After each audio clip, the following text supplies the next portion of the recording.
আসসালামু আলাইকুম ওয়া আশা করি তোমরা সবাই ভালো আছো।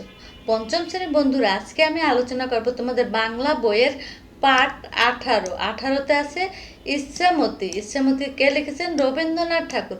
আগে আমরা পাঠটি পড়ব এবং পাঠের যত অনুশীলনী আছে তার সমাধান করব। চলো পাঠটি পড়ি। যখন যেমন মনে করি তাই হতে পাই যদি, আমি তবে এইখানে হই ইচ্ছামতির নদী। রইবে আমার দক্ষিণ ধারে সূর্য ওঠার পার, বাইরের ধারে সন্ধ্যাবেলায় নামবে অন্ধকার। আমি কইব মনের কথা দুই পারের সাথে, অর্ধেক কথা দিনের বেলা অর্ধেক কথা রাতে। যখন ঘুরে ঘুরে বেড়ায় আপন গায়ের ঘাটে, ঠিক তখনই গান গেয়ে যায় দূরের মাঠে মাঠে। গায়ের মানুষ চিনি যারা নাইতে আসে জলে, গরু মহিষ নিয়ে যারা সাঁতারে ওপার চলে।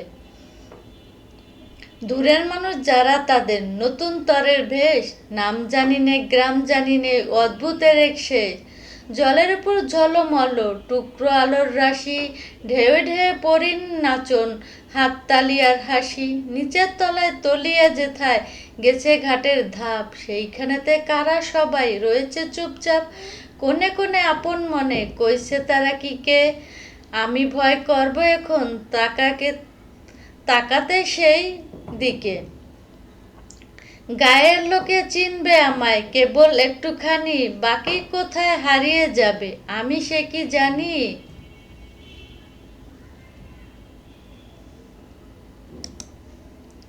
একধারে মাঠে ঘাটে সবুজ বরণ শুধু, আর একধারে বালুর চরে রৌদ্র করে ধুধু। দিনের বেলা যাওয়া আসা রাতিতে থমথম, ডাঙ্গার পানে চেয়ে চেয়ে করবে গা ছমছম। এরপরে আছে অর্থ জেনে নেই।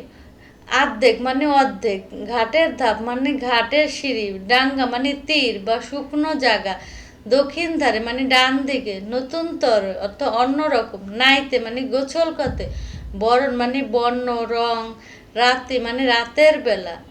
এরপর আছে অনুশীলনী। অনুশীলনের প্রথম আছে জোর শব্দ দিয়ে বাক্য বানাই। চলো আমরা এই বাক্যগুলো লিখে আসি। চুপচাপ, নদীর নিচের অতলে ঘাটের ধাপগুলো চুপচাপ রয়েছে। মাঠে ঘাটে চাষিরা সারাদিন মাঠে ঘাটে ঘুরে কাজ করে। ধুধু, দুপুরে রোদের বালুর চর ধুধু করছে। চেয়ে চেয়ে, নদীর তীরে প্রাকৃতিক সৌন্দর্য মানুষ চেয়ে চেয়ে দেখে। থমথম, রাতের বেলা নিঝুম গ্রামটি একদম থমথম করছে। ছমছম, নিঝুম রাতে অন্ধকার ভয়ে গা ছমছম করে। ঝলমল, জলের উপর সূর্যের আলো পরে ঝলমল করছে। চলো বইতে ফিরে যাই।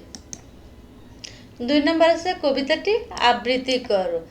3 নম্বরে চলে যাব। 3 নম্বরে আছে প্রশ্নের উত্তর বলি এবং লিখি। চলো প্রশ্নের উত্তরগুলো জেনে আসি। কবি কি হতে চান, কেন হতে চান? উত্তর, কবি রবীন্দ্রনাথ ঠাকুর ইচ্ছামতি নদী হতে চান। কবি ইচ্ছামতি নদী হতে চান কারণ নদী হয়ে তিনি দুপারে মানুষের সাথে মনের কথা বলতে চান এবং প্রকৃতির রূপ ও মানুষের জীবনযাত্রাকে কাছ থেকে অনুভব করতে চান। খ, ইচ্ছামতি নদী কোন দিকে সূর্য ওঠে? উত্তর, ইচ্ছামতি নদী দক্ষিণ ধারে সূর্য ওঠে। গ, ইচ্ছামতি নদী কোন পারে মানুষের সাথে কথা বলবে? উত্তর, ইচ্ছামতি নদী তার দুপারে মানুষের সাথেই কথা বলবে। অর্ধেক কথা দিনের বেলা আর অর্ধেক কথা রাতে। গ, ইচ্ছামতি নদীর দুধারের পার্থক্য কি? উত্তর, ইচ্ছামতি নদী এক ধারে বা এক পারে রয়েছে সবুজ বরণ্য মাঠ এবং অন্য ধারে রয়েছে রোদের ধুধু করা বালুর চর। ওমো, ইচ্ছামতি নদীর তীরে দিন ও রাতের বর্ণনা দাও। উত্তর, ইচ্ছামতি নদীর তীরে দিনের বেলা মানুষের পারাপার ও কাজের ব্যস্ততা ও নানা রকম চলাফেরা থাকে, কিন্তু রাতের বেলা চারিদিক নিঝুম হয়ে যায়, চারপাশ থমথম করে এবং ডাঙ্গার পানে চেয়ে দেখলে ভয়ে গা ছমছম করে। চলো বইতে ফিরে যাই।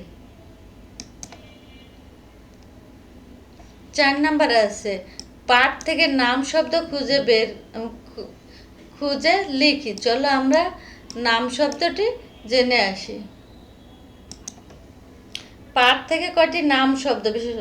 ইচ্ছামতি, নদী, সূর্য, গা, মহিষ, বালু, চর, ঘাট, মাঠ।